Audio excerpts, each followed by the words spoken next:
Eto, Congresswoman, dahil bilang kongresista, matanong ko na lamang din dahil pirmado na ni Pangulong Bongbong Marcos Jr.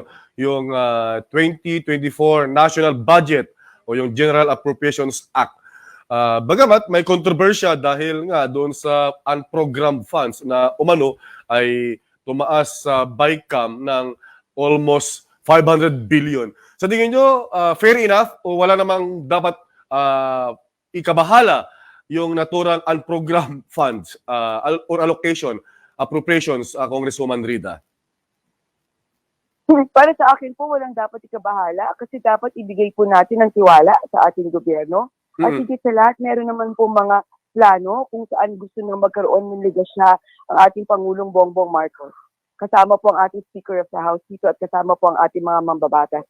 Ibigay lang po natin ang tiwala at sigurado naman po hindi po mapupunta kung saan ang perang yan o ang pondo yan. Dahil sisikapin po ng administrasyong ito ng ating Pangulong Bongbong Marcos ay maibigay ng tama. Ligas siya for food security, ligas siya sa paglingap sa tao, ligas siya sa sabihin natin sa pabahay na kailangan po ng pamilyang Pilipino.